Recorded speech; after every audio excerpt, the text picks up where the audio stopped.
자,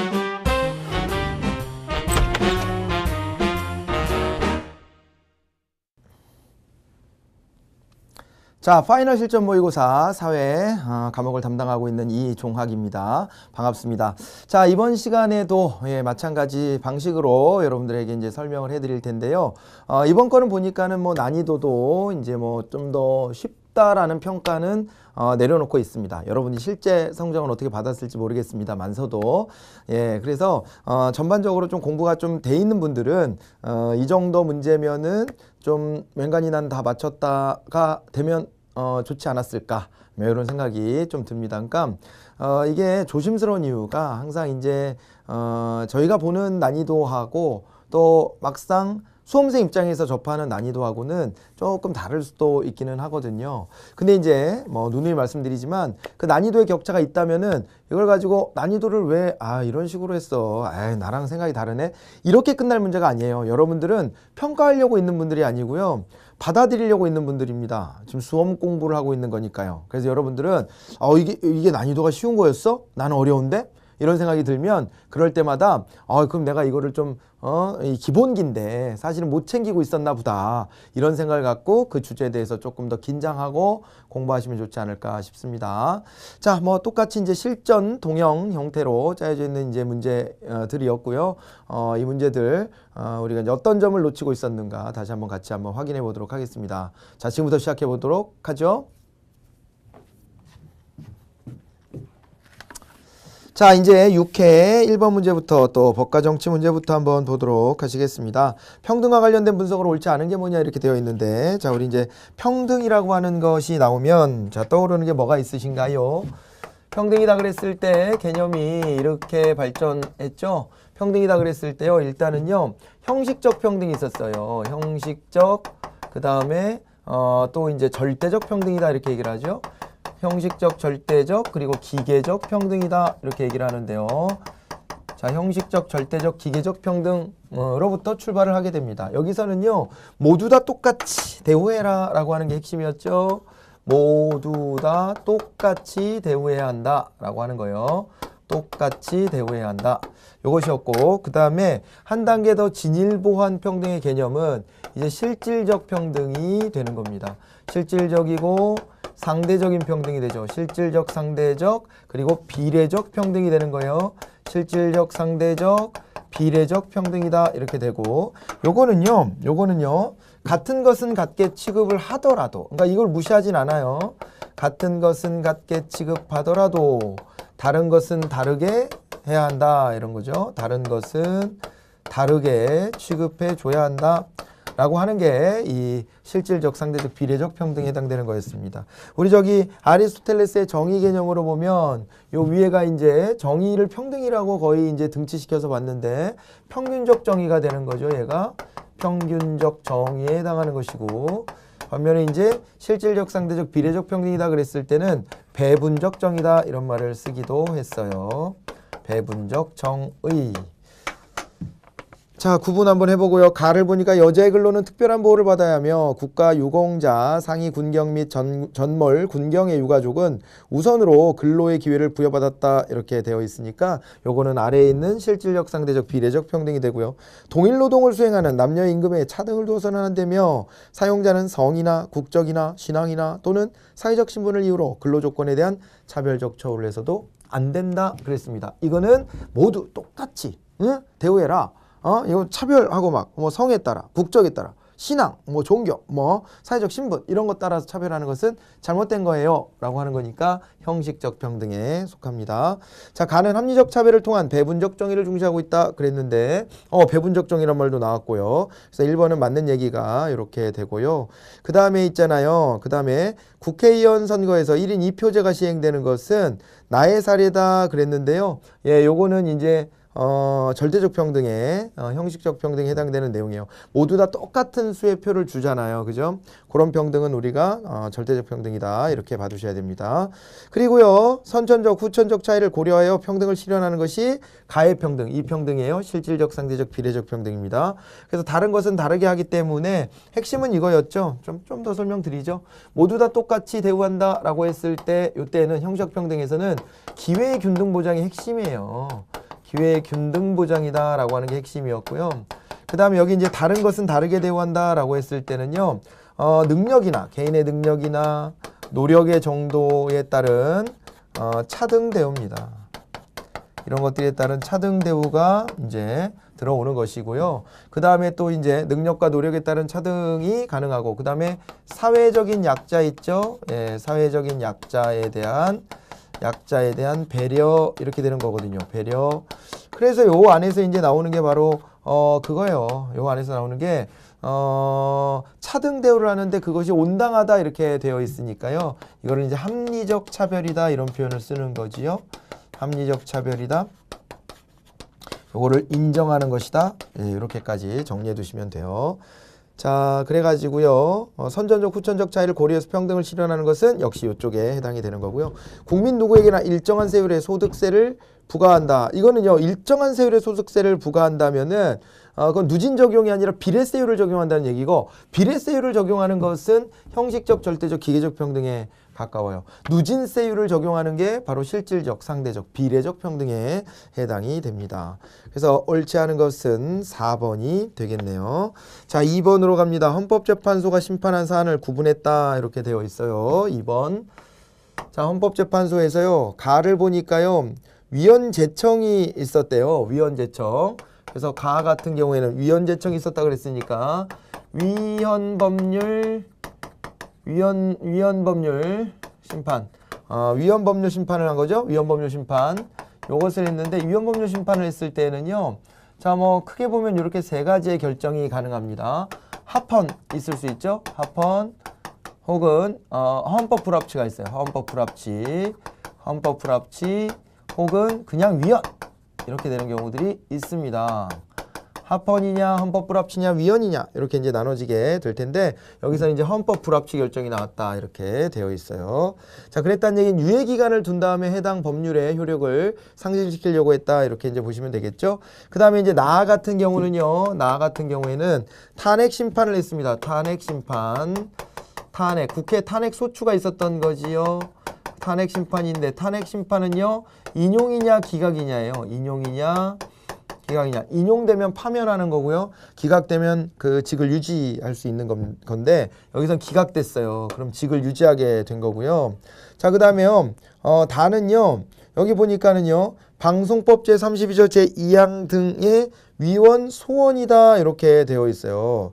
위헌 소원이다 라고 되어 있는 걸 봤을 때에는요, 요거 같은 경우에는 이제 헌법 소원이 들어온 게 아닌가 이렇게 보여져요. 헌법소원 심판이 있었던 것 같은데, 요거는 이제 헌법소원 중에서도 헌법소원의 종류는 두 개로 나눠지잖아요. 위헌법률 심사형이 있고요. 위헌법률 심사형이 있고, 그 다음에요, 권한, 자기 이제 권리가 침해됐다 그랬을 때 권리구제형이 있잖아요. 권리구제형이 있는데, 뭐 권리구제형 같은 경우에야 이제 이게 잘못됐다, 잘됐다라고 하는 뭐 인용이나 기각이 있을 수 있겠죠, 여기는. 그런데 여기 위헌 심상이다 그러면 요걸로 가야죠. 요걸로 다시 따져봐야 되죠. 요런 걸로. 예, 그렇게 가는 건데, 그래서 이제 위헌이라는 결정을 받았나 봐요. 여기서는. 그쵸? 이렇게 받은 거고, 라 같은 경우는요. 라는 가만 보니까 이제 지방자치단체 지방선거 비용을 부담시킨 국회의 법 개정 행위에 대한 권한쟁의 심판이라고 되어 있어요. 요거는 이제 권한쟁의 심판이 있었고, 권한쟁의 심판. 자, 권한쟁의 심판에서도 인용이냐 기각이냐가 이제 있는 건데, 인용 기각이 있을 텐데, 여기서 이제 기각에 또 이제 손을 들어줬습니다. 자, 이제 이런 상황입니다. 그랬을 때 가해 심판 결과 국회는 법 개정의 부담을 지게 되는 거예요.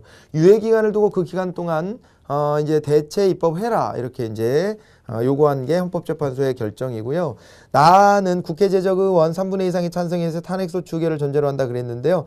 대통령에 대한 탄핵 심판은 국회 제적의원 3분의 2 이상의 찬성이 있어야 되고, 나머지 사람들에 대한 탄핵 소추 의결은 그때는요, 이제 저 국회 제적의 과반수만 있으면 돼요. 그렇죠? 그 의결 조건도 좀 기억해 두시기 바랍니다. 그 다음에 다의 심판 결과 방송법 해당 조항은 효력을 상실한다 그랬는데요. 위헌이다 이렇게 됐으니까 즉시 효력 상실이죠. 즉시 효력 상실.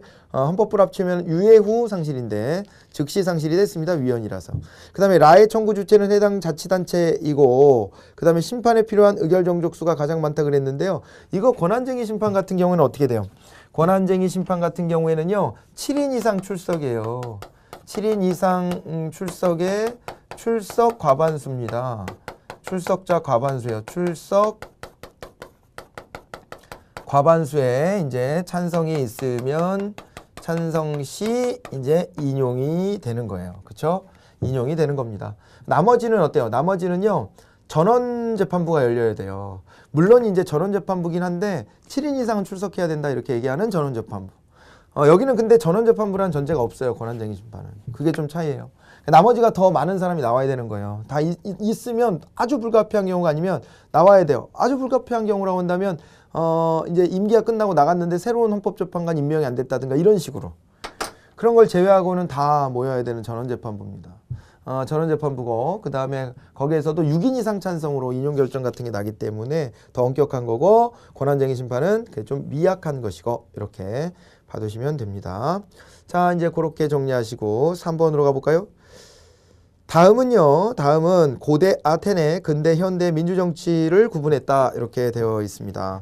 우리요, 자 고대 민주주의다, 아테네 민주주의다 그러면은요, 이거 제가 이렇게 설명 많이 해드리는데 이걸로 가겠습니다. 이걸로 가죠. 이걸로 가면 여기가 고대고 여기가 이제 근대고 여기가 이제 현대다 이렇게 한번 가보겠습니다. 자, 민주주의가 이거 왔을 때 고대와 근대의 공통점으로 들어가야 될 것은 고대와 근대의 공통점은 제한적 민주정치였다라고 하는 거예요. 제한적 민주정치라고 하는 것이고요. 자, 현대는 그럼 제한적이 아니냐? 아닙니다. 여기는 대중민주주의예요. 대중민주주의가 됩니다. 다시 말해서 보통선거제가 도입이 됐죠. 보통선거제가 도입됐다. 이게 이제 핵심이고요. 그 다음에 있잖아요. 이 근대와 현대의 공통점이다 그랬을 때에는 여기에서는 이제 그 간접민주정치 했다는 게 핵심이에요. 간접민주정치를 한다라고 하는 게 핵심입니다. 그렇다라고 한다면 고대에는 뭘 했다는 거예요? 고대에는 직접민주정치를 했다는 거죠. 직접 민주정치를 했다는 겁니다. 이렇게 이제 구분이 되어져야 하는 것인데요. 그렇게 보면 제한적 민주정치냐라고 했을 때 아니오라고 한 다가 현대고요. 직접 민주정치의 예라고 한 가가 고대가 돼요. 차례대로 가가 고대, 나가 근대, 다가 현대입니다. 고대에는 성별 신분에 따라 참정권이 주어졌다 이렇게 봐야 되죠. 그리스 출신의 성인 자유민 남성에게만 참정권이 주어졌던 거 기억하셔야 됩니다. 보통선거권은 가에서 나로 변하는데 기여했다 그랬는데요. 보통선거권이 온 것은 나에서 다로 가는 거예요. 그리고 가와 달리 나에서 참정권 행사하는 시민은 하나의 특권 계급이다 그랬는데 가에서도 특권 계급이에요. 둘 다 제한적 민주정치니까요. 그 다음에 사회 구성원 모두가 선거를 바탕으로 하는 선거를 바탕으로 참여하는 민주주의다 그랬는데 가는 선거가 기본은 아니고요. 추첨이나 윤번이 기본이었습니다. 그런 점에서 1번만 답이 되는 거고요. 4번으로 갑니다. 어느 국가 정부 형태와 의회 선거 결과가 나와 있습니다. 나와 있는데 여기서는 지금 4번에서는 정부 형태를 보니까 여기 이제 정부 형태는 의회가 행정수반을 선출하죠. 그래서 여기는 의원내각제 국가예요. 의원내각제를 채택을 하고 있습니다. 그런데 지금 의회 내 정당별 의석수를 보니까 여기서 10대 때는 어떻게 됐냐면요. 10대 때는 그때는 10대 의회는 과반확보 정당이 지금 없어 보이죠. 100, 75, 55, 20 이래가지고요. 여기서는 이제 과반확보 정당이 없는 형태라고 봐야 되겠습니다. 그죠? 과반확보 정당이 없다. 여기는 그래서 다당제가 형성됐다. 그럼 다당제라고 한다면 연립정부를 반드시 구성해야 되는 이런 상황이에요. 자, 그런데 11대로 가보면 A당이요 과반을 확보했어요. 그래서 요거는요 참 여러 정당이 있긴 하지만은 어쩔 수 없이 양당제 정도로 봐야 될 것 같고요. 양당제 B당이 이제 55석밖에 안 되긴 하지만은 양당제 형태가 됐고 연립정부는 구성할 필요가 없어요. A당의 집권입니다. 여기는 A당이 무조건 집권하는 이런 상황이에요. 과반 확보 정당이 됐기 때문에. 자, 이제 그랬을 때 기억 10대 의회에서는 다수당의 횡포가 나타날 가능성이 별로 없죠. 왜냐하면 한 정당도 과반을 못 먹었기 때문에 그때는 다수당의 횡포가 있을 수가 없어요. 10대 의회에서 2개 이상의 정당이 연합한다면 연립정부 구성이 가능하다. 뭐 그게 되고요. 국정 운영에 대한 정치적 책임 소재에 대해서 보면은 11대 의회가 10대 의회보다 명확하죠. 한 정당이 A당이 과반을 먹었기 때문에 잘못되면 A당 책임 이렇게 딱 따질 수가 있어요. 그 다음에 10대 의회보다 11대 의회에서 B당 출신 행정부 수반이 등장할 가능성이 크다. 전혀요. A당이 집권하기 때문에 A당 출신 행정부 수반이 등장할 겁니다. 2번이었습니다. 자, 5번은 국회 회의의 유형에 대한 글이다 이렇게 되어 있습니다. 자, 우리 5번 한번 가볼까요? 5번 같은 경우에는요. 국회 회의입니다. 국회 회의인데요. 국회 회의 종류도 크게 두 가지가 있습니다. 정기회가 있죠. 정기회. 정기회는요. 9월이 되면 무조건 열리게 되어 있고요. 100일 이내의 회기를 갖고요. 그 다음에 또 있잖아요. 여기서 다뤄야 되는 것이 바로 이제 예산안에 대한 심의를 해야 되고요. 그 다음에 예산안 및 국정감사를 진행을 해야 돼요. 국정감사를 진행하는 것을 원칙으로 합니다. 그래서 거기 보면 A에 대해 국회법에서는 매월 9월 1일에 집회한다라고 규정하고 있다. 여기서는 통상 다음 연도에 예산을 처리하고 시기를 변경하지 않는 한 9월 10일부터 20일간 국정감사를 행하게 되어 있다. 이렇게 되어 있습니다. 자, 그리고요. 그 다음에 이제 임시회가 있지 않겠어요? 임시회가 있습니다. 임시회가 있는데 임시회 같은 경우에는요. 필요시에 이제 열게 되는 것이고 30일 이내의 회기로 열어요. 30일 이내 회기로 여는데요. 중요한 거는 임시회는요. 대통령의 소집 요구가 있거나 또는 국회의원, 국회 제적에 이제 4분의 1 이상의 요구가 있는 거죠. 4분의 1 이상의 요구시에 임시회를 열게 되어 있습니다. 예, 그래갖고 A는 매년 2회 이상 집회해야 한다 그랬는데, 이 정기회는 한 번이고, 저 임시국회 대통령의 요구에 의해서 집회되기도 한다. 잘 하진 않습니다. 하진 않지만은 제도는 있어요. 의원내각제 요소라고 하는 것도 하나 기억해 두세요. 자, 이제 2번이 답이고요. B가 아니라 A에서 국정조사가 실시된다 그랬는데, 국정조사는 임시회예요. 국정감사가 정기회고요. 국정감사 이외에 또 파헤쳐볼 건수가 생기면 그때 가서 저 국정조사 여는 건데 그 국정조사 임시회에서 여는 겁니다. 예, 그렇기 때문에 3번도 틀렸고요. A, B에서 법안 의결을 위해서는 재적의원 3분의 2 이상의 출석이 필요하다 그랬는데 그렇지 않죠? 일반 의결 정족수만 있으면 됩니다. 가반 출석은 가반 찬성이면 충분합니다. 자, 6번으로 갑니다. 민법의 원칙이래요. 민법의 원칙. 또 민법의 원칙이 나왔는데 어떻게 돼 있죠? 지금 보니까 가는요. 개인이 자신이 소유한 재산을 자유롭게 쓰는 것은 매우 당연한 권리이므로 어떤 경우에도 침해도 안 된다 그랬으니까 가는 이제 소유권 절대 원칙이 되겠네요. 소유권 절대 원칙이 되고 나의 경우는 지금 뭐예요? 나의 경우는 19세기 중반 미국에서 흑인 노예를 사고 파는 계약도 적법하게 여겨졌는데 이는 법률 관계를 형성하는 것은 개인의 자유로운 의사에 맡겨야 하고 국가가 개입해서는 안 된다라고 생각했기 때문이다 라고 했기 때문에 계약 자유의 원칙이 되네요. 자, 이게 되고 다의 경우는요. 오늘날에는 제조물 등으로 인한 피해가 발생하면 그 제조물과 관계 있는 자에게 과실이 없는 경우에도 책임을 물을 수 있지만 많이 애매하네. 그래서 이거는요. 다 써드리지 뭐. 이게 이제 옛날에는 과실 책임주의였거든요. 무조건 과실 책임주의인데 여기다가 현대사에 와서는요. 제조물 책임법처럼 무과실 책임주의도 일부 이제 생겨났다 이렇게 보시는 게 맞아요. 가는 근대로 오면서 소유권 공공의 원칙으로 수정됐고요. 나는 오늘날 계약 공정의 원칙으로 변경되었다 이렇게 되어 있네요. 그쵸? 나는 오늘날 계약 공정의 원칙으로 변경되었다 이랬고요. 1번이 잘못된 게 근대로 오면서구나. 근대로 오면서. 예, 그게 잘못됐네. 왜 두 개가 맞나 싶었네. 그러니까 이렇게 단어 하나에 막 뭐 숨겨놓고 막 속이고 그러니까요. 정신을 똑바로 차려야 됩니다. 네. 1번은 지금 잘못된 게 근대로 오면서가 아니라 현대로 오면서 이렇게 바뀌어야 되겠죠. 자, 그래서 2번만 맞는 게 되고요. 다의 원칙은 과실책임 원칙을 설명하려고 한 거예요. 있지만 그로 끝났으니까. 앞에는 이제 무과실 책임주를 말한 건데 있지만 과거에는 뭐 이렇게 말하려고 하는 거겠죠. 그래서 이제 이게 과실 책임의 원칙이 들어가고요. 가는 계약 자유다. 이렇게 이제 되는 거예요. 그래서 3번이 참 애매해요. 자꾸 내가 이러네. 3번은 애매해요. 과실 책임의 원칙을 설명한 건 아니고 뒤에 점점점에 그게 들어간다고요. 예, 제가 그 취지로 말씀드린 거예요. 점점점에 그게 들어가니까 그 앞쪽은 무과실 책임주를 설명한 거예요.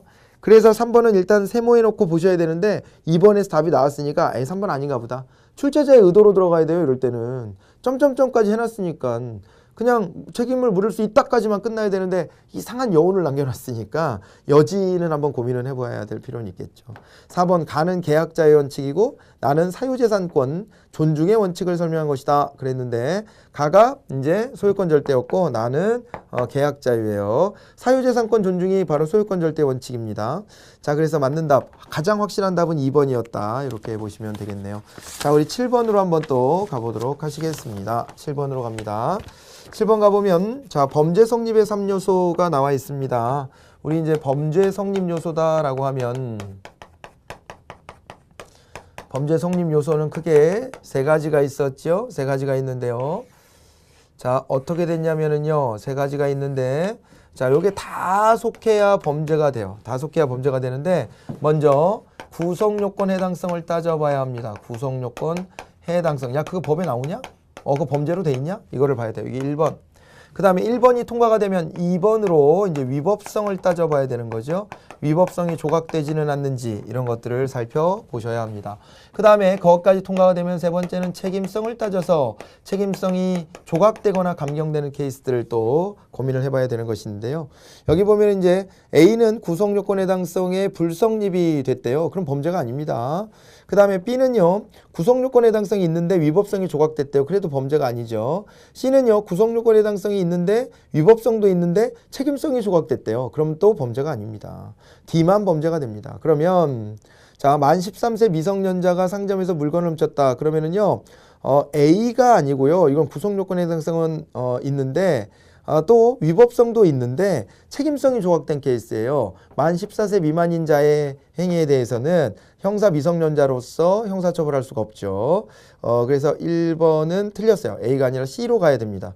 강도의 협박에 못 이겨 거짓 신고로 경찰의 공무수행을 방해했다 이렇게 됐다면 강요된 행위니까 이것도 C 정도가 좀 가까울 수 있고요. 돌진하던 자동차를 피하려다 이웃 가게에 유리창을 파손했다 이렇게 되면은 요거 같은 경우에는 이제 긴급 피난이 되어서 B가 되는 거예요. 이건 위법성 조각 사유에 해당이 됩니다. 오토바이 운전자가 한눈을 팔다가 도로를 횡단하던 보행자를 치어 상해에 이르게 했다. 그러면 여기에 나온 것만으로 봤을 때는 범죄가 성립되는 게 맞겠네요. 그래서 옳은 것은 4번이 됩니다. 과실에 의해 가지고 이제 치상하게 된 거죠. 그죠? 예, 그렇게 된 경우니까요. 4번을 답으로 골라가시고요. 8번 갑니다. 갑과 을은 결혼 후 혼인신고를 하고 생활하던 중 을이 사망했습니다. 갑과 을 사이에 자녀 AB가 있고요. 그 이후 갑은 병을 만나 동거하던 중 그랬습니다. 갑과 이제 병이 동거하는 거죠. 둘 사이에 또 C를 낳았습니다. 그 이후 갑은 교통사고를 당해 입원 중 전 재산을 땡땡고등학교에 기부한다는 유언을 남기고 사망을 했습니다. 사망 시까지 갑은 C를 인지하지 못했습니다. C를 인지하지 못하는 게 동거 중이었거든요. 결혼한 건 아니고 동거하고 있었으니까 그 사이에서 이제 아이가 생긴 것을 인지하지 않았고 갑에게는 20억 원의 예금과 반환해야 될 임대보증금 2억 원이 있었고 이외에 다른 재산은 없대요. 이거는 한번 우리 그려봐야 되겠네요. 그죠? 자, 지금 이제 갑과 을이 결혼을 했어요. 갑과 을이 결혼했지만은 을은 사망을 했고 이미 사망을 했고 이 사이에 자녀가 A와 B가 있었던 거예요. A와 B가 있고요. 그 다음에 갑이 동거하는 사이가 있었어요. 동거. 갑의 동거니까 이거는 혼인이 아니어서 는자 표시 안 할게요. 자, 여기서 동거 사이에요. 동거 사이로 병이 있고 요 사이에 애가 하나가 C가 있었는데 얘를 인지를 못했어요. 인지를 못했습니다. 이런 상황에서는요. 갑의 사망 시 갑이 이제 피상속인이 되는 거죠. 그랬을 때 병은 당연히 상속 못 받고요. C도 인지가 안 됐으면 상속이 안 돼요. 인지가 안 됐으면 기본적으로 얘와 얘만 받는 거예요. 여기 A랑 B만 받게 되어 있는 이런 상황입니다. 기본적인 게 여기서 보면은요. 그래갖고요. 갑의 사망 당시 갑의 재산에 대한 상속인은 A, B, C다 그랬는데요. C가 이제 상속을 못 받는다. 인지가 안 됐기 때문에. 갑의 생존 시 C는 갑을 상대로 인지 청구 해소를 제기할 수 있고요. 이게 맞고요. 그걸 했으면은 받아요. 갑이 만약 인정을 안 하더라도 야 그게 내 자식이라는 증거가 있냐? 그게 확실하냐? 이러고서만 인정을 안 했다 손 치더라도 C가 인지 청구 해소를 제기해서 강제로 인지를 시켜놨으면 그러면 상속을 받을 수 있는 거였어요. 유언의 효력이 있다면 A는 유리분을 청구할 수 없다 그랬는데 왜 없을까요? 유리분 청구 당연히 가능하고요. 50%까지 2분의 1까지는 둘 다 청구할 수 있습니다. 유언의 효력이 없다면 없으면은 이제 다 받는 거죠. 뭐 갑의 사망 당시 C는 6억 원을 상속받는다 그랬는데 18억 갖고 나눠 갖는 거예요, 둘이. 20억이 있는데 반환애들 임대보증금 2억 원이 있으니까 이거 2억 원은 주고 그럼 18억을 가지고 나눠 가져야 되는 거죠. 9억씩 가져가야 될 것 같은데요. 그죠? 자, 이제 이렇게 해가지고 답을 2번으로 찾아가시면 됩니다. 9번으로 가볼까요? 다음 기억 니을에 대한 설명으로 옳은 것을 모두 고르래요. 자, 과태료 부과 처분 및 납부한 냅니다. 과세 근거, 과태료 부과 처분이 있고요. 그 다음에 이제 이 처분에 이의가 있는 경우에는 고지서를 받은 날로부터 처분청에 행정심판을 청구하거나 지방법원에 행정소송을 제기해라 이렇게 되어 있습니다. 9번 같은 경우에는요. 행정쟁송제도죠. 행정쟁송제도입니다. 행정쟁송제도가 있는데 행정쟁송제도에는 크게 두 가지가 있죠. 하나가 이제 행정심판이 있고요. 행정심판은 직근 상급기관으로 가가지고 행정심판을 받는 거고요. 부당성 및 위법성을 다 따져볼 수 있습니다. 그런데 행정소송은 법원으로 가는 것이고 법원으로 가는 만큼 위법성만 이제 따져보게 되어 있고 3심제가 채택돼 있고 그렇습니다. 기억에는 과태료 부과 처분인데요. 법치행정의 원리가 적용되어 있다라고 하는 거예요. 도로교통법에 근거해서 과태료 부과 처분을 했기 때문에 법치행정의 원리가 적용되어 있고요. 그 다음에 니은은요. 처분청이라고 했는데요. 땡땡 경찰서장이 설치한 행정심판위원회를 말한다 그랬는데 그게 아니고요. 행정심판위원회는 행정심판할 때 필요한 거고 여기 지금 이 처분을 한 데는 과태료 부과 처분을 한 곳이니까 그 땡땡 경찰서장이 되는 거예요. 예, 그래서 니은이 틀리고요. 디귿은 행정심판인데요. 행정기관에 자율적인 시정기회를 부여한 것이다 그랬는데 어때요?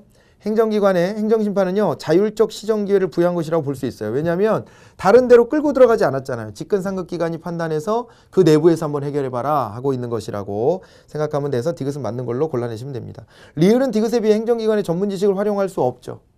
행정심판 행정기관 내에서 하는 거니까 전문 지식을 활용할 수 있지만 이 행정소송은 이제 법원으로 가니까 내막을 잘 깊이 있게는 이해를 못하는 경우가 있을 수도 있어요. 그래서 요거 답은 2번으로 이렇게 확인을 하시기 바라고요. 10번으로 가면 국제사회 시대적 변천 과정인데 유럽 열강의 제국주의적 침략 과정에서 국제사회 무대가 전 세계로 확산된 게 맞습니다. 이게 제국주의 경향 때문에 1번이 맞고요. 1차 세계대전 이후 국제연합이 창설되었으나 실질적인 영향력을 행사하지 못했다. 국제연맹이 되겠죠. 연합은 2차 세계대전 이후에 창설이 됐어요. 자, 그 다음에 2차 세계대전 이후 다극체제가 자리 잡았다 그랬는데 양극체제가 왔죠.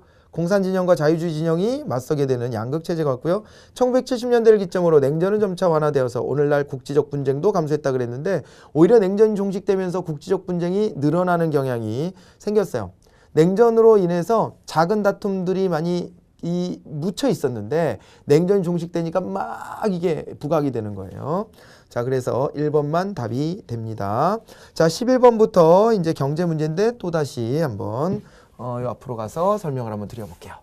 자, 어느 문구 제조회사의 연필과 공장의 생산 가능 곡선을 보여줬다라고 되어 있어요. 생산 가능 곡선을 보여주고 있습니다. 자, 요거를 좀 그려보면 요쪽은 이제 연필인데요. 연필인데 연필 같은 경우에는 이제 1000자루까지 생산이 가능하네요. 1000자루까지 생산이 가능하고 여기는 공책이에요. 공책인데 공책도 여기 보니까는요 1000까지 가능해요. 한 칸, 두 칸, 세 칸, 약 4칸, 한, 둘, 셋, 넷. 예, 제가 정확하게 좀 표시해 드릴게요. 자, 여기 1000 이렇게 됩니다. 그래서 여기서 이렇게 둥그스름하게 이렇게 지금 나와 있는 거고요. 둥그스름하게 나와 있는 경우에는 이건 뭐라고 봐야 되냐면 이거는 이제 기회비용이 어떻게 되는 거라 그랬어요? 기회비용이 체증하는 거죠. 기회비용 체증의 원칙이다. 이렇게 보셔야 되고요. 자, 그 상황에서 이제 요 지점을 D점으로 봤네요. 요 지점이 D 이렇게 나와 있고요. 요 지점, 공책만 생산하는 요 지점은 또 A가 됐어요. A가 됐고, 그 다음에 B는요. 자, 요 정도가 되는데 너무 티가 안 나겠다. 요 정도? 네, 요 정도가 됐는데 여기는 이제 보니까요. 여기가 B예요. B인데 공책 몇 권이에요? 공책은 900권이 되고요. 900권이 되고 그 다음에 지금 연필은 300자루가 되는 거예요. 요 지점이 됐고 그 다음에 이제 C 같은 경우는 한 이쯤 되나요? 이쯤 된다라고 봐야 될까요? 이쯤이 됩니다. 그래서 C 지점 같은 경우는 C 지점 조금 낮춰야 되겠다. 그림을 이건 너무 낮았다. 요쯤 요쯤 정확하게 드리려고 하니까 좀 그러네요. 요쯤 되면 되겠죠? 요쯤 되면은 여기 딱 절반쯤 되잖아요. 여기 500권, 500권 맞죠? 공책 500권에 그 다음에 연필은 800자루 이렇게 됐습니다. 아까 여기는 300자루였고요. 그쵸? 자, 그래가지고 요 지점이 지금 보니까 이제 C가 되는데 C 지점 같은 경우에는 지금 뭐라고요? 공책이 500권에다가 연필이 800자루가 됐습니다. 이렇게 된 상황이에요. 이렇게 된 상황이고 A, B, C, D가 있고 여기에 2점이 있고요. 그 다음에 F는 요 바깥에 가 있어요. F는. 자, 이제 그렇게 돼 있는 상황입니다. 자, 그러면 A점보다 D점의 생산 효율적이다라고 했는데 그렇진 않고요. 생산 가능 곡선의 요 선상에 있는 모든 점들은 다 효율성이 있어요. 모든 점들은. 그래서 여기 A점이라든가 B점이라든가 C점이라든가 D점이라든가 전부 다 효율성이 있다라고 보셔야 되겠고요. B점에서 공책의 기회비용은 C점보다 크다 그랬습니다. B점에서는 공책의 기회비용을 C점하고 비교하는 거예요. 공책을 추가 생산하기 위한 기회비용은요. 점점 늘어나니까요. B점이 C점보다 더 커요. 예, 그렇게 되는 거죠. 자, 공책을 늘려가는 상황에서 보면은 여기 요쪽은 이렇게 기울기가 완만해요. 상대적으로. 그런데 B점 뭐 이렇게 오면 기울기가 더 이렇게 접선의 기울기가 더 가팔라지거든요. 이렇게. 그래서 접선의 기울기가 가팔려진다는 것은 자, 완만할 때는 연필 좀만 포기해도 공책은 이만큼 생긴다 했는데 가파르다는 것은 연필을 이렇게 많이 포기해야 공책 요만큼 늘어난다는 얘기가 돼요. 자, 그렇기 때문에 B점에서 공책의 기회비용은 C점보다 크다. 요게 맞는 설명이 됩니다. E점은 생산 가능하지만 비효율적이고 F점은 생산이 아예 불가능한 지점이에요. 자, 그리고요. 연필 한 자루 생산에 따른 B점에서의 기회비용을 따져보면 B점에서 연필을 늘려가는 거예요. 이제 연필을 늘려가려면 어떻게 되는 건지 보면은요. 연필 한 자루에 따른 B점에서의 기회비용은 5분의 4다. 즉 공책을 얼마나 포기했냐 이건 건데 연필 300자루를 생산하기 위해서 이걸 보면 연필 300자루 생산을 위해 가지고 공책을 100권을 포기했으면요. 그러면은 3분의 1 정도 봐야 되지 않을까 보여지는데요. 자, 그래가지고요. 예, 그 답은 2번 정도로 이렇게 확인하시면 되겠습니다. 알겠죠? 그러니까 A점에서 B점으로 왔을 때 기회비용을 제가 대략 이렇게 말씀을 드린 거예요. 자, 이제 그 정도로만 이해하시면 되겠습니다. 답은 2번으로 체크하시고 12번 갑니다. 예산 편성 과정이에요. 예산 편성 과정. 예산 편성인데요. 예산 편성이 있었습니다. 예산을 편성하고 예, 요건 이제 행정부가 하죠. 그 다음에 가나를 거쳐서 예산 결산이 이루어진대요. 그래서 예산 편성을 하고 그 다음에 이게 보면 심의를 해야 돼요. 심의. 가는요. 아마도 이제 심의 과정 같죠. 예산에 대한 심의를 하고 그 다음에 이제 심의하고 확정해 줘야 되거든요. 심의 확정. 요게 이제 가인 것 같고요. 그 다음에 이제 그 다음 단계로는 예산에 대한 집행을 해줘야 돼요. 집행을 해주는데 집행은 이제 나의 과정인 것 같죠. 그래야지 딱 이게 딱 맞아 떨어지죠. 그 다음에 이제 예산에 대한 결산을 했고 결산에 대해 가지고 국회가 다시 결산 심사했다. 이렇게 봐두시면 되는 거라서 여기서 이제 각각 어느 주체가 나서서 했는가를 보자면 편성은 행정부가 했습니다. 편성은 행정부가, 심의 확정은 국회가 했어요. 그리고 집행은 다시 행정부가 맡아서 하게 되겠죠. 행정부가 맡아서 하고 결산이다 그랬을 때는 이거는 특히 행정부도 하지만은 최종 감사원이 결산 검사를 합니다. 결산 심사는 또 국회가 다시 해야 되는 이런 상황이거든요.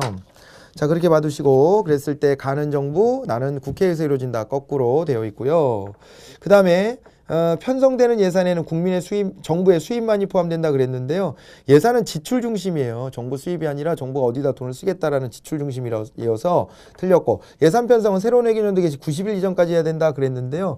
이거는 이제 헌법상으로는 90일 이전이에요.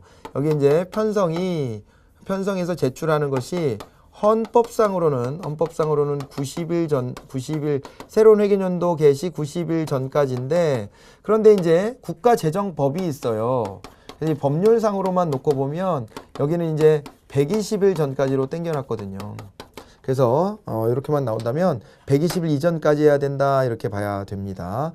예산안이 법정 기한 내에 국회 의결을 얻지 못할 경우 준 예산에 따라 집행한다 그랬는데요. 이게 맞는 겁니다. 1월 1일이 이제요 넘어가잖아요. 그렇게 되면은요 이렇게 생각하세요. 예산안이 법정 기한 내에 국회 의결을 얻지 못했다 이렇게 되어 있는데, 정확하게 따지면은 이제 법정 기한은 원래 여기가 이제 국회에서 헌법상으로 봤을 때 헌법상으로 여기가 이제 30일 전까지거든요. 이게 법정 기한이긴 해요. 근데 요때까지 얻지 못했다 그럴 때요. 좀 이제 준비를 좀 하고 있어야 돼요. 준예산에 대한 마음의 준비를. 그리고 1월 1일 회계연도 개시 이후에도 이게 잘 안 되고 있으면은 통과가 안 됐으면 그때는 준예산에 따라서 집행을 해야 되는 이런 상황이기 때문에요. 그중 그래도 가장 가까운 답은 4번이겠다. 이렇게 봐두시면 되겠습니다. 자, 그 다음에요. 자, 13번으로 갑니다. 다음 그림은 재화 AD의 가격 변화율에 대한 수요량의 변화를 나타냈다. 이렇게 되어 있어요. 자, 요거 보면은요, 좀 여러분들 복잡하게 느낄 수 있어요. 그래서 제가 말씀드린 거예요. 여러분들이 이렇게 그래프가 많이 나오면 그래프 자체가 크게 어렵지 않더라도 여러분들이 느끼는 체감 난이도는 올라가요. 그래서 이제 여기서 난이도 체크해 놓은 거랑 여러분들이 느껴지는 난이도가 좀 다를 수도 있다 그랬는데 되게 복잡해 보이잖아요. 근데 단순한 거예요, 사실은. 이게 보면은요, AD의 가격 변화에 대한 수요량 변화율이니까 A 같은 경우는 어떻게 돼요? 가격은 20%가 올랐는데 수요량이 10%만 줄었어요. 그래서 A 같은 경우는 이거는요, 수요의 가격 탄력성이 비탄력적이다 이렇게 봐야 돼요. 가격이 더 많이 변하고 그 다음에 수요량은 조금만 변했다 이렇게 봐야 되는 거거든요. 그 다음에 이제 B 같은 경우에는요, 가격이 지금 10% 올랐더니 수요량이 10% 딱 빠져요. 그럼 이거는 단위 탄력적이다 이렇게 볼 수 있는 거거든요. 단위 탄력적이다 이렇게 볼 수가 있고요. 그 다음에 이제 C 같은 경우는 어떻게 돼요? C 같은 경우는요, 여기는 지금 이제 가격 변화율은 10%만큼이 됐는데요. 10%만큼이 지금 올랐는데 그런데 수요량 변화율이 지금 그거보다 좀 더 크게 10% 이상 해가지고 지금 오히려 수요량이 늘었거든요. 수요량이 늘어요. 그래가지고 이건 좀 예외적인 상황이 됩니다. 수요법칙의 예외예요. 수요법칙의 예외가 됐어요. 수요법칙의 예외적인 상황이에요. 이 자체만 놓고 보면은요. 그 다음에 있잖아요. 그 다음에 D 같은 경우는 어떻게 된 거냐면, D 같은 경우에는 지금 보니까는 가격이 마이너스가 돼서 그래서 수요량이 늘어요. 예. 가격이 떨어지면 수요량이 느는 건 괜찮은 거예요. 그런데 가격이 떨어져서 수요량이 느는데 엄청 많이 늘어요. 가격이 조금 떨어졌는데도 훅 늘거든요. 그래서 얘는 탄력적이다 이렇게 봐야 되는 거예요. 자, 이렇게 놓고 한번 보자고요. 탄력성이 가장 작은 재화는 A다 그랬는데 A가 이제 비탄력적이다 이렇게 되는 거니까 이게 맞는 거고요. 수요 법칙의 예외적 현상이 발생한 재화가 C예요. C로 봐야 되고, 가격 인상을 통해 판매 수입을 증가시킬 수 있는 재화는 C뿐이다 그랬는데요. 가격을 올렸을 때 판매 수입이 증가하려면 조금 빠져나가야 되거든요. 가격을 올렸을 때. 그게 비탄력적인 경우에요. A로 봐야 되겠습니다. 예, C 같은 경우는요, 가격 인상을 통해 가지고 오히려 수요량이 늘어나기 때문에, 이거는 뭐 사치품 같은 거나 뭐 이런 거 예외적인 거 생각해 보면 되잖아요. 그렇기 때문에 C도 그럴 수는 있어요. 판매 수입이 당연히 증가해요. 그런데 A도 판매 수입은 증가하게 되어 있다. 이렇게 보시면 되겠습니다. 그리고요, 자, A와 B는 가격 할인을 통해 판매 수입의 증대를 꾀할 수 있다 그랬는데, B는 판매 수입의 변화가 없어요. 그리고 이제 A는 가격을 인하하면은 오히려 인하한 만큼의 효과를 잘 보기가 좀 어려운 이런 경우다라고 봐야 되겠죠. 답은 1번이 됩니다. 1번. 자, 그리고 이제 14번으로 한번 넘어가 보도록 하지요. 다음 자료 가나를 토대로 전년 대비 2009년에 고용지표가 변화한 이유를 옳게 추론하는 것을 찾아봐라 그랬습니다. 자, 지금 가를 보니까요, 취업자 수, 증감 및 실업률 이렇게 나와 있어요. 취업자 수 증감 및 실업률. 자, 보니까 취업자 수가 증감인데 2008년에 좀 줄었어요. 그런데 취업자 수가 계속 이제 그 단위별로 보면은요, 지금 취업자 수의 증감이 늘었단 말이에요. 플러스 방향이에요. 그렇다는 얘기는 취업자 수가 매년 늘긴 늘어요. 매년 늘긴 늘는데 느는 속도는 좀 줄었죠. 예, 그렇게 이제 봐야 되고 늘어나는 정도는 조금씩 줄어들고 있고 그 다음에 있잖아요. 그 점선은 실업률이래요. 실업률이 지금 이제 좀 올랐다가 그랬다가 쭉 떨어지고 있는 이런 추세입니다. 자, 2009년의 고용지표를 보라고 했는데요. 2009년의 고용지표는 실업률이 지금 올라가요. 실업률이 올라가는데 취업자 수도 늘었거든요. 그 뭐예요 이게? 아니 취업자 수가 늘었는데 이 실업률도 늘어? 이렇게 이제 의아하죠? 의아한 상황인데 이거는 이렇게 보셔야 돼요. 항상 자, 노동 가능 인구가 있어요. 노동 가능 인구가 있고요. 그랬을 때 경제 활동 인구가 있고요. 비경제 활동 인구가 있죠. 경제 활동 인구와 비경제 활동 인구가 있습니다. 그리고 있잖아요. 경제 활동 인구 안에서 여기서 이제 취업자와 실업자가 있는 거잖아요. 네, 그런 상황인데요. 지금 현재 보니까 취업자 수 증감에서 취업자 수가 늘었단 말이에요. 취업자 수가 늘어요. 그런데 실업률이 증가했답니다. 실업률이 증가했다. 이건 어떻게 봐야 되는가? 그러면 좀 더 알아봐야 될 게 있어요. 2009년에요. 자, 보세요. 15세 이상 인구를 보면 15세 이상 인구가 조금 늘어요. 2008년보다 약간 늘어요. 약간 늘고 경제활동 인구가요. 또 늘어요. 경제활동 인구가 늘어요. 경제활동 인구가 늘었고 비경제활동 인구가 좀 줄어요. 지금 얘가 늘고 얘가 줄어요. 그 지금 보면 2009년에 그렇게 됐고 경제활동 참가율이 좀 더 올라갔죠. 그건 노동 가능 인구분의 경제활동 인구 수인데 얘가 더 많이 늘었다는 거예요. 얘보다는 더 빠르게 늘었다. 이렇게 이제 봐야 되는 겁니다. 그래서 경제활동 참가율이 좀 늘었다. 이렇게 이제 보여지는 상황이에요. 거기서 취업자가 엄청 늘었거든요. 취업자가 엄청 늘어난 이런 상황입니다. 그렇게 된다면은, 그렇게 된다면 실업률이 이제, 어떻게 됐어요? 실업률이 올라갔잖아요. 실업률이 올라갔다는 얘기는 실업자 수가 또 여기서 상당히 많이 늘었다는 것을 또 의미하는 거예요. 그쵸? 상당히 많이 늘었다는 것을 의미합니다. 그러니까 경제활동 인구가 늘어나는데 취업자도 늘고 지금 실업자도 늘고 이렇게 되는 상황이에요. 그러면 2009년에 비경제활동 인구의 일부분이 경제활동 인구로 이동했다라고 했는데 그게 이제 맞는 거죠. 여기서 다 이제 추론은 됐죠. 그래서 이제 1번이 맞는 얘기가 됩니다. 2009년에 취업자 수가 가장 많이 증가했기 때문에 실업률도 가장 높다. 그럼 말이 안 되죠. 취업자 수가 많이 증가할 때 얘가 그대로였다면 실업률은 되게 낮아져야 돼요. 그리고 2009년에 경제활동 인구는 감소했다. 늘었어요. 틀렸고요. 비경제활동 인구는 오히려 감소했죠. 실업률은 경제활동 참가율이 높아질수록 더 높아진다. 꼭 그런 것은 아닙니다. 왜냐하면 실업률은 경제활동 인구분의 실업자 수 곱하기 100인데 경제활동 참가율이 높아졌다는 건 얘가 좀 늘었다는 얘기가 될 수 있는데요. 얘가 좀 늘어나면 실업률은 원래 낮아져야 돼요. 얘가 그대로라면 얘가 올라가면 얘는 낮아집니다. 얘분의 얘니까. 그죠? 그런 걸 떠올려 보셔야 돼요. 답은 1번밖에 없습니다. 15번으로 갑니다. 다음 그림에 대한 분석으로 옳은 걸 또 찾아보래요. 자, 보니까 상품 수출액, 상품 수지 추이 이렇게 되어 있는데 상품 수출액이 계속 늘고 있고요. 상품 수지가 흑자인데 2008년에는 적자로 돌아서요. 그랬다는 얘기는 뭐를 봐야 되냐면요. 자, 상품 수지가 계속 흑자였다가 적자로 돌아섰음에도 상품 수출액은 늘었어요. 그 얘기는요. 수입액이 더 늘어서 그래요. 수입액이 더 크게 늘어서. 그렇게 보시면 되는 겁니다. 그래갖고요. 2004년부터 2007년까지 상품 수지는 이제 요때까지는 흑자니까요. 흑자니까 달러가 많이 들어오는 거예요. 달러가 많이 들어오면 달러의 가치가 떨어지니까요. 환율 하락 요인이라고 봐야 되죠. 그 다음에 2008년에는 전년 대비해 상품 수입액이 2배 이상 증가했을 것이다. 이렇게 되는데요. 이거 뭐 이번에 이제 수입액을 따져보면 요때는요, 이렇게 봐야 되죠. 수출액이 얼마예요? 수출액이 지금 상품 수출액이 2008년이죠? 2008년에 수출액이 422억이에요. 422고요. 수입액이 있을 거 아닙니까? 수입액을 빼야 돼요. 여기서 이걸 빼주는 거예요. 수입액 얼마인지 이걸 계산해서 이걸 빼주면 이에 따라서 어떻게 돼요? 이에 따라서 상품 수지가 나오는 거예요. 이렇게 되면 상품 수지가 나오는데 상품 수지가 마이너스 13억이 된 거예요. 마이너스 13억. 그랬다는 얘기는 요거는 어떻게 된 겁니까? 요게 지금 제가 2008년을 얘기하는 거예요. 2008년. 그랬다는 얘기는 여기는 수입액이요. 435네. 435억 달러였다. 이렇게 봐야 되는 거거든요. 그래서 이제 뺐을 때 이제 13이 마이너스가 되는 겁니다.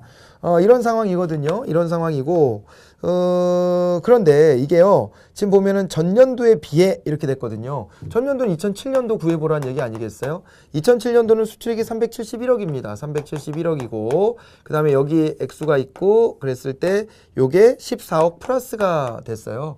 14억 플러스가 됐다는 얘기는 여기서 이걸 뺐을 때 어떻게 돼요? 14억이 남아야 돼요. 그러면은 얘보다 14억이 적어야 되는 거니까는 그러면은 14억이 적으면 어떻게 되니? 14를 빼면 6, 7 되고 그 다음에 6에서 빼면 5, 357? 아씨 왜 이렇게 산수가 안 되니? 예, 그러네요. 자, 그래가지고요. 357이 되는 거죠. 357억 달러. 그러면 이게요. 보세요. 2배예요? 2배 이상 증가는? 여기서 일로 간 거잖아요. 이게 지금 2배가 돼요? 말도 안 되죠.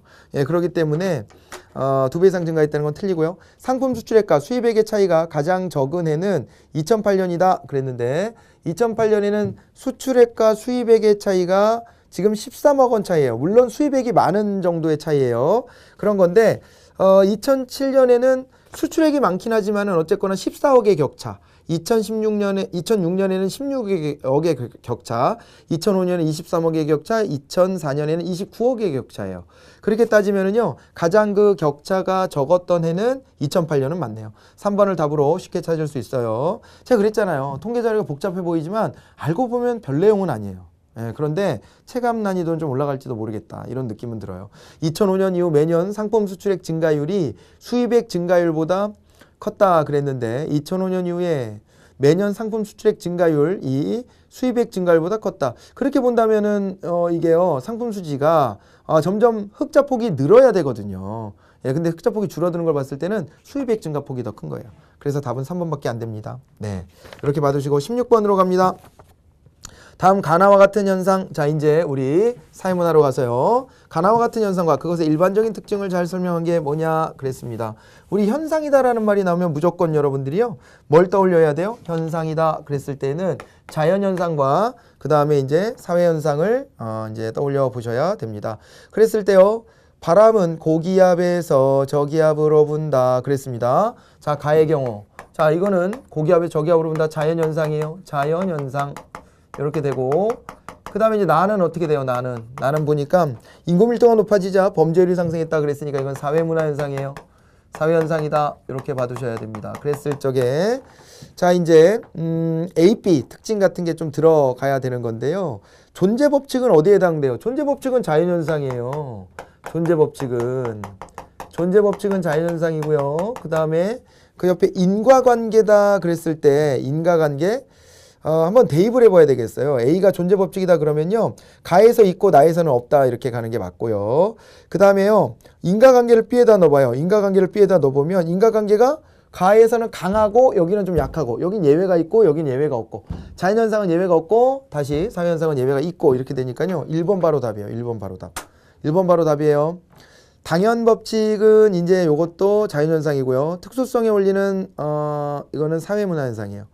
목적법칙이다 그랬을 때 목적법칙 같은 경우는 이거는 사회현상이에요. 사회현상. 그리고 반복과 재현이다. 이거가 더 강한 것이 바로 이제 자연현상이겠죠.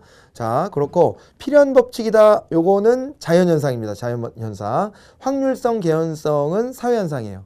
자, 이렇게 이제 구분을 해드렸고요. 그 대입을 해봤을 때 맞는 건 1번밖에 없어요. 17번으로 갑니다. 사회집단의 분류 내용을 가지고 한번 따져보죠. 자, 사회집단의 분류 내용에 관한 설명으로 가장 적절한 게 뭐냐 그랬어요.